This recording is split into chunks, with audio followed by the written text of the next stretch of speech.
Средбата на председателите Емануел Макрон и Стево Пендаровски може да донесе пресврт во ставот на Франција за отворање преговори за членство во Европската Унија со Северна Македонија и со Албанија. Ова е ставот на академик Луан Старова, кој со искуство на амбасадор на некогашната СФРЈ во Тунис, во 94 година беше именуван за прв македонски амбасадор во Франција, позиција на која останува до крајот на 99-та. Таа средба може да биде позитивна, може би што посреќна ќе беше ако дојдеше пред тоа, пред одлуката на Макрон. Како што Макрон ја донесе неочекувано таа одлука, тој и неочекувано може би и ќе ја повлече.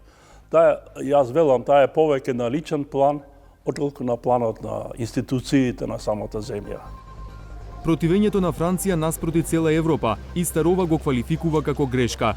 Во неја гледа лична одлука на Макрон, кој во политички систем како францускиот, во кој шефот на државата е најмоćна функција, користи можност за лични маневри. Француската надворешна политика има своји цврсти адути кои што ќе преовладеат веројатно над оваа конјунктурна одлука на Макрон, на Емануел Макрон. Би требало максимално Франција да се ангажира на овој план, да ја преиспита својата улога и да ги ревалоризира досегашните односи со Република Македонија, кои што не толку неодамна беа одлични. Според Старова, во 90-тите години Франција била најголем меѓународен поддржувач на Македонија и требало да биде нејзина порта за влез во Европската Унија. Тоа особено се однесува на периодот кога за председател доаѓа Жак Ширак. Тоа е и период во кој шеф на државава е Киро Глигоров, за кого Старова вели дека имал франкофонски дух. Со нивна заедничка заложба се подпишува договорот за соработка меѓу Македонија и Европската Унија, што е првиот инструмент во европската интеграција на земјава. Договор кој што во тој период го нема, значи 96 година, го нема подпишано ниту Словенија, ниту Романија, ниту Бугарија. Визијата беше јасна. Франција беше готова Македонија да ја поддржи до приемот во Европската Унија, односно сите фази што следеат. Старова смета дека во 99-та година доаѓа до пресврт во негативна смисла во односот на Франција кон Македонија и тоа го поврзува со заминувањето на председателот Глигоров од функцијата. Вели дека тогаш Македонија ја изгубила Франција на радарот, а не Франција Македонија. На самитот, франкофонскиот самит во Манкон во Канада, на кој беше телевизирано дори председател Глигоров, тој тогаш откажа.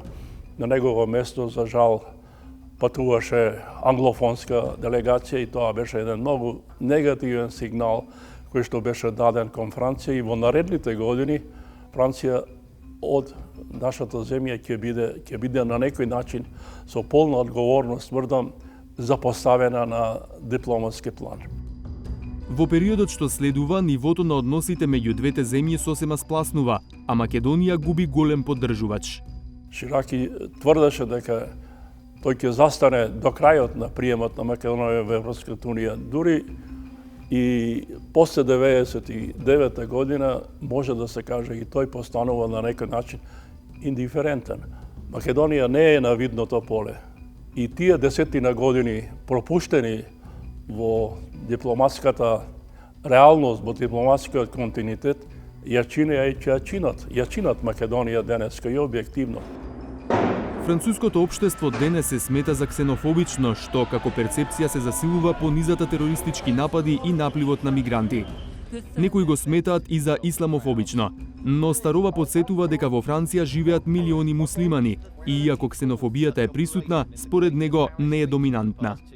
Во Франција владеат екстремистички сили, екстремната десница на Ле Пен која ги фаворизира односите на нетрпеливост кон другите населенија. За мене во поширок контекст тешко би можело да се рече дека